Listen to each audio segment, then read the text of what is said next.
everybody. My name is Hannah Gullickson. I am a resident. I prepared a little presentation for you today about the Bean Tavern that I'd like to share. My intention is to run through the history of the Bean Tavern since the town purchased it, mostly for my benefit and to make sure that my research is on track, but also for anyone at home who might be struggling, trying to figure out what's going on or what we've done with it so far. My plan is to move quickly because I know I'm going to touch on a lot of old business, and then hopefully I like to chat quickly about some new and exciting things that I have planned.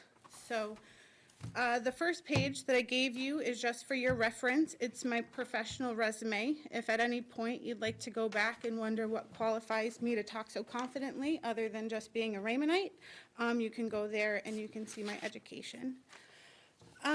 So let's start at the beginning.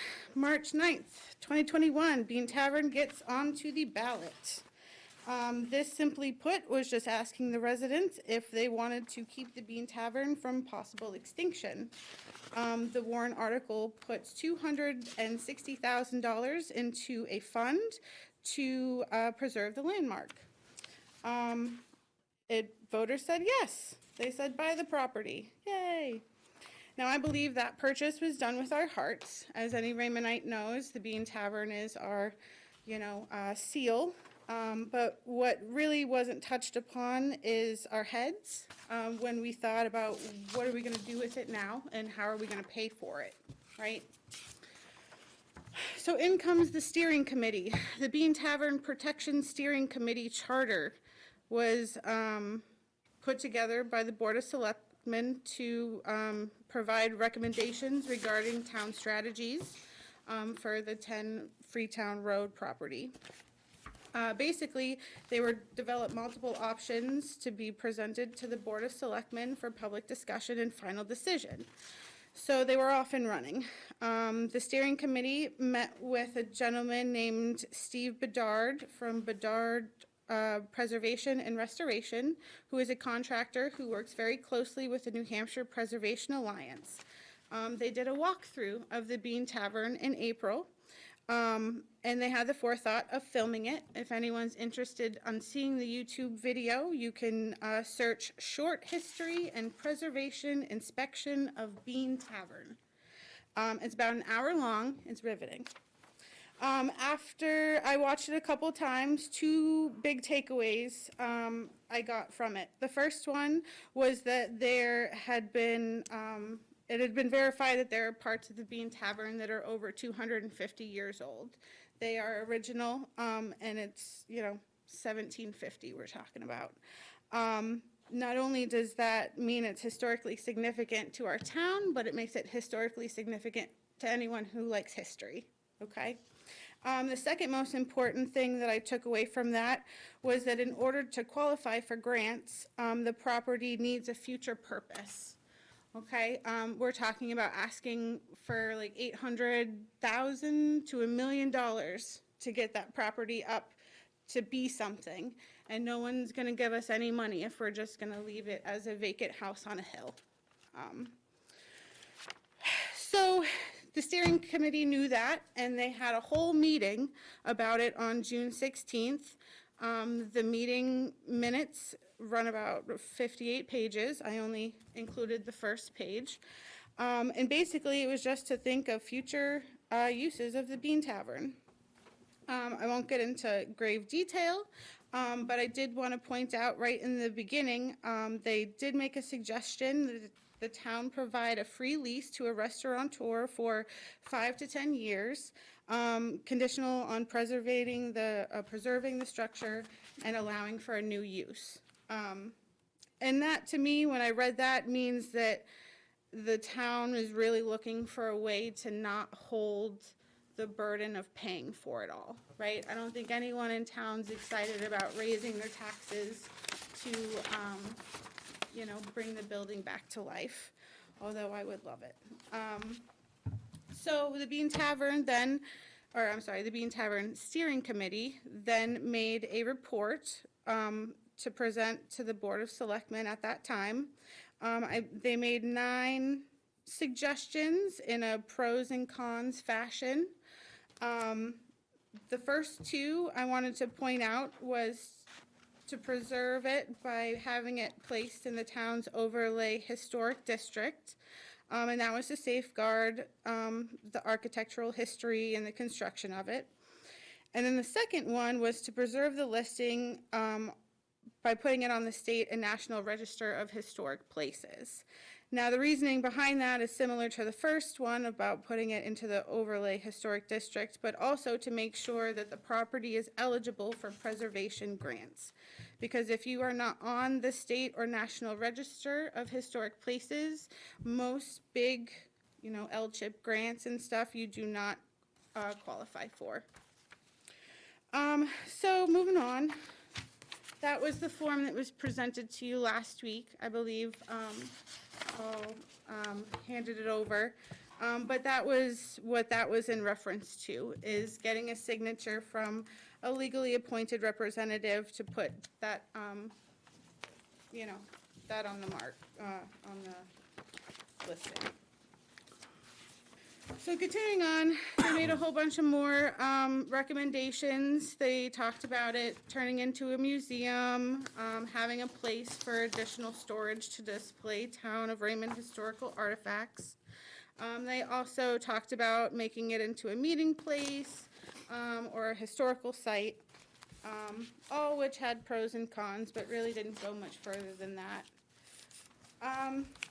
Then we got to the notes from Steve Bedard, who was the contractor who walked through and gave, a rough estimate. And granted, this is a couple years ago, so he said, $400,000 to $600,000. I upped that just because I thought that felt a little low. But again, he points out that you're not going to get anywhere if you don't have a declared use for the property. So, after the Bean Tavern Steering Committee presented their report to the Board of Selectmen, the committee was disbanded. Now, the suggestions made by the committee had support from the Board of Selectmen at the time. So, forward progress kept going, and they looked to be setting up the project for success from a town perspective. Which brings us to March of 2022, when a warrant article came up which asked to put the Bean Tavern under the Historic Overlay District, which was approved overwhelmingly. So we have the town protecting that now.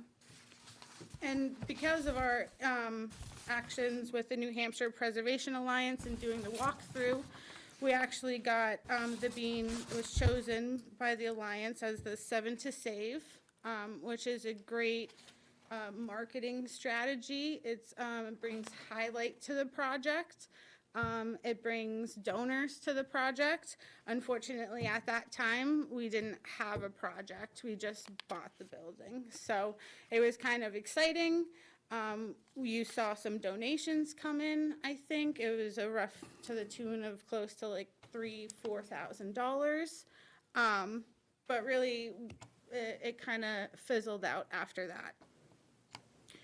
So then in March 2023, another warrant article came up, and it was approved, and this changed the Bean Tavern Capital Reserve Fund to the Bean Tavern Renovation, Repair, and Preservation Fund, which makes me believe that they were very detailed in how they wanted this money to be spent. There's no question about it that it is for the Bean Tavern and for everything in the description.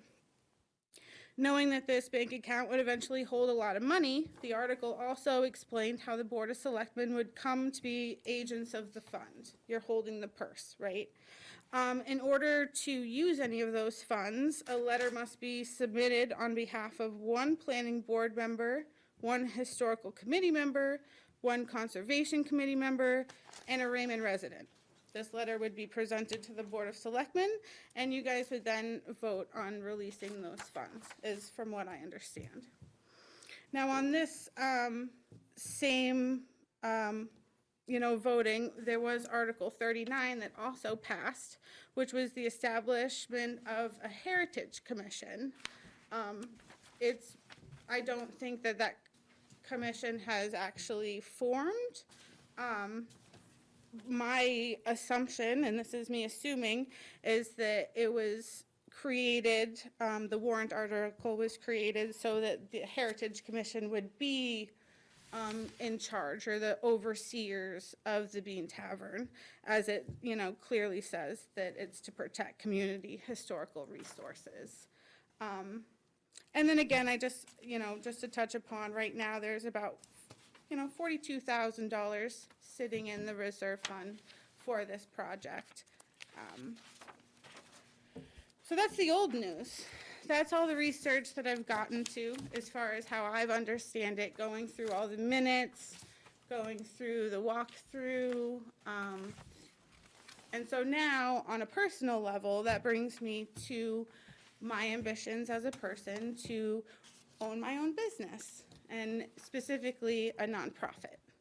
And what I'd like to share with you is just a little sneak peek into the ideas that I have about the Bean Tavern and how I think that might incorporate into my origin story for my nonprofit. I dubbed this The Bean Goes Green, if anyone likes fun names. So here's what I'm thinking. Once I've established my nonprofit, I would like to essentially lease the Bean Tavern property. Considering its current condition and based on the past committee's suggestion to lease it for free, I would be willing to sign a lease subject to negotiation for $1 a month, paid in the full at the time of lease signing, all basic utilities included, of course. This would establish my nonprofit as the groundskeeper and tenant of the Bean Tavern property. The Town of Raymond, the Board of Selectmen, the Historic District Commission, the Heritage Commission, whomever it may be, would be the overseers and landlord of that agreement. By doing so, I'm legally able to fundraise and source grants for the property much more efficiently and effectively than any town committee or commission can do it.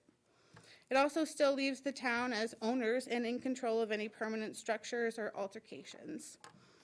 Now, of course, prior to any lease signing, there are many steps that need to be taken to develop a project plan and budget for not only the Bean Tavern restoration and preservation efforts, but also to detail a plan of putting some solar panels on the property. My hope here is to line the backside of the property that's hidden from sight with enough solar panels to source enough wattage to sustain the Bean Tavern's electrical usage. Strategies and efforts will also be put in motion to outfit the inside of the Bean Tavern with new electrical and solar thermal heating elements that will all run off those solar panels. Now, any extra wattage produced by those solar panels would, be termed to the buyback incentive plans, which we have several committees who can guide us through that process. But hopefully the potential here is to bring some revenue to the town, and allow funds to go towards other necessities. My plan for the Bean Tavern itself, I would love to keep it and restore it as if it was just built in 1750. And inside, I want to treat it the same way. I want to outfit it as like a walk-through gallery, the historic timeline of the property, and showcase the restoration process that it goes through in order for people to enjoy it. I would like to take down the barn, garage, shed, whatever it's dubbed, but I also want to rebuild the new structure there that will match the aesthetic of the old building. The internal structures, of course, will be new, and it will be up to code so that we can make that space available for meetings and gatherings. Now, once the Bean Tavern is safe to open to the public, I hope my nonprofit will then be able to operate out of it and bring many socially benefit events and collaborations to Raymond for many years to come. So ultimately, it's my goal to bring the Bean Tavern back to its original,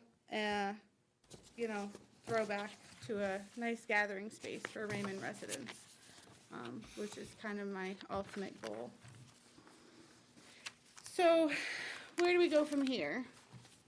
I don't have any big asks from the Board of Selectmen tonight. Realistically, I've just kind of wanted to explain where I think we're at. I want you to digest everything I've said. Watch the YouTube video if you haven't, and make sure that my understanding of where we are is in fact the standpoint of the Board of Selectmen. Number two, I would seriously ask for you to consider signing the document that puts the Bean Tavern on the New Hampshire State Register's list of historic places. If it's not on that list, I don't believe you're going to get any sizable grants that are going to allow you to limit the financial burden of that project. Now, in terms of deciding if my ideas sound great and you guys are like, yeah, Hannah, keep going. I would like to bring professionals out to look at the land. I want to get some ideas around the research and budget purposes for the solar panels, as well as some land conservation ideas that I have. And again, going back to the Bean Tavern in its own right, there's a lot of work that needs to be done there. And you need to do what's called a qualified preservation plan. The cost of that is roughly $9,000. There are grants available. The New Hampshire Preservation Alliance said that they could potentially pay for up to half of that. But if and when that step does come up, I just want to know if my understanding of how funds are being released is the way it goes, in terms of, having you guys approve that.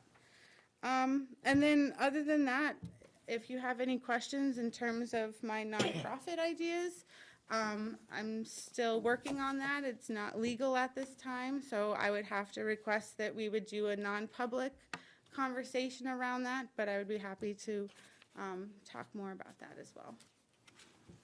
And, the last 3 pages that I provided to you is just reference only. There's a lot of talk about the L-chip grants. Everybody loves L-chip. But I just printed out the eligibility, needing to abide by the Secretary's standards. And again, more information on that qualified preservation plan that you would have to pay for. That's all I got. Any questions? We got any questions? I don't think I do That was right a now. lot. That's a lot. It was a lot. I've been doing a lot That's of work. research. Thank I you have for your questions, work. but not for Thank you. her specifically. I know there's a lot. If we go back to what has been accomplished at the Bean Tavern as of 10/9/23.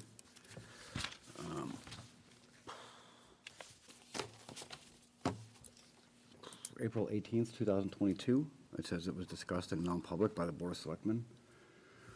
I didn't see any non-public minutes or anything to suggest they existed, so I don't know if they're sealed somewhere, but if they are, I would like to make a motion now to unseal the non-public minutes for 4/18/22 and make them available I'd second that. immediately. I don't know if I was at that meeting. You but- were. Was I? You seconded the motion to enter non-public, correct? Okay, Discussion, yeah. we have to go into non-public to vote, or to unseal. Why? That's, They went in under real estate, which It is, was- which is the acquisition, sale, or rent, which didn't take place over a year later, so I think we'd be okay to unseal those minutes. I don't, my understanding, 91A, is you've got to review minutes, to unseal them, you got to be in, because you got to read them. I can't vote to say it's right to unseal them from here. I'd have to be in 91A to read them, so first we got to find them. where would they That's be? my understanding. I don't know if the town manager has greater depth knowledge of that right there. But I'd be interested to find them, yes, most definitely. Everything I said, just said that the majority of the board votes. It didn't say anything about having to do anything in non-public to unseal them, that I was aware of. So if that's the case, but I would like those minutes either way, because whether they're sealed or not, we have access to them, and we can Okay. view them, so I would like them. 91A 3-2M minutes. Consideration of whether disclosed minutes shall be taken in place in a public session, but you go into 91A to review them, and then you come back out in public. Okay, then. That's that's. so you're looking making a at- motion to review and release possibly? Yes. Okay. Well, I would like them. I don't know where they are or how to I'll find still them. second that. but So I- we still have a we second need on them. that? Like to Actually, find 'em. that is a great question. Are the sealed non-public minutes at the town hall? Do you know? We have, since I've been here, we have now sealed minutes, which Denise has in a locked compartment. And we're awaiting other sealed minutes, I think, from Selectman Vogel. Yeah. No, I'm referring Old to ones. previous, old. I haven't come across them yet, but I will look. We'll look. Intriguing. Intriguing. We're in a debate here, Cindy, And then I have some other questions that we'll have to We have a probably motion. discuss. a motion. So are we gonna vote? You ready to vote? Are you still doing your discussion? I don't know, how do we vote to unseal Well, without finding them first? Because I can't vote to unseal them if they're not there to even find. You should make, so Mr. Chairman, should make a consensus to find those minutes first. And then when we bring them back, then you have to go in Well, see, non-public. here's the problem. Anytime this board goes into non-public, at the end of the minutes, it says, we'll exit to adjourn, and then there is no reference to any non-public minutes otherwise, or who made the motion to adjourn, or any of that stuff. So where do I find that information? Well, there is now. Now there We're is. putting it, we're asking Jill to make sure. I asked Selectman Vogel, he gives me the time he went in, came out, whether they were sealed or not, and they go to Jill as an attachment. Well, I'm not saying it's your fault, but No. somebody Back then. just didn't do that, ever. Back then, no. Ever. No. So how do Okay, we rectify that situation? Well, I think first and foremost, we want a consensus to see about finding these minutes. Is this yeah, true? Rainey, aye. Agreed. Yeah, I don't know why it should even have to be a consensus to be found. They should be available. Right. Well, they should be, They- but, Okay, yeah, let's try to find those, please. okay. Because that has information that now, after reading this form and this email that was read into public record from, A couple of weeks ago. about the Bean Tavern, Yeah. I have some serious concerns and questions about this whole thing. All right, we'll try finding those minutes then. Yep. You got the date on that, Paul? Yes, 4/18/22. Can Okay. I ask one question to Hannah before she leaves? Yes. Thank you very much for the presentation on that. Okay, there's a lot in there. Thanks, Hannah. Are you able to explain a little more of your interest? Because you normally don't come across people who are so excited individually about something to put this time in. So I'm trying to understand. Where are your No, motivations? yeah, where are my motives at? I get that. So I've lived in Raymond since I was 11 years old. I graduated from Raymond High School. I live in Raymond with my young family. So this is very personal in terms of I want to do this for Raymond. I love this town. I am a Raymondite. I know you love that word, Raymondite, but I like to embody that a little bit. And also, I'm ambitious, and I have always wanted to own my own business. It took me a long time to figure out if I wanted to be in the for-profit or the nonprofit sector. I currently work in the nonprofit sector, and I like it. And so that's kind of where my passion is. And so I'm kind of molding this into my dream job in a way. If I can work 5 minutes from my home, if I can bring fun things to the community, organize, those are all my skill sets. Hey, I have a question. How are you gonna make money doing this? Well, so nonprofit is like a tax term, right? Eventually, I have to work in an operating budget so I can pay myself and employees. So it would be a growth process, and where I'm approaching this through the Bean Tavern, we would do it together. Essentially, the Bean Tavern would be my Mount Everest. You know, once I get the Bean Tavern to be a building, then I'm gonna move in and do other projects through that. So it's a work in progress. It's definitely, at this point, a passion project. I'm not getting paid to do this. I do this in my free time. So that's kind of how that would work. Definitely not gonna quit my day job. But I definitely feel like this is a project that we've talked about when it came onto the warrant article. I was excited, although I was reserved, because I've lived in Raymond for a long time, and I know that we don't have a real great track record of holding on to historic things for the sake of, a parking lot or something like that. So I'm hopeful that we could move forward. I know there's been a lot of, there's been a lot of drama, I guess, in Raymond. But I'm hoping that the Bean Tavern can kind of be like the heart of Raymond, and we can kind of just put things aside and have a place to do fun stuff. That's kind of where I'm going.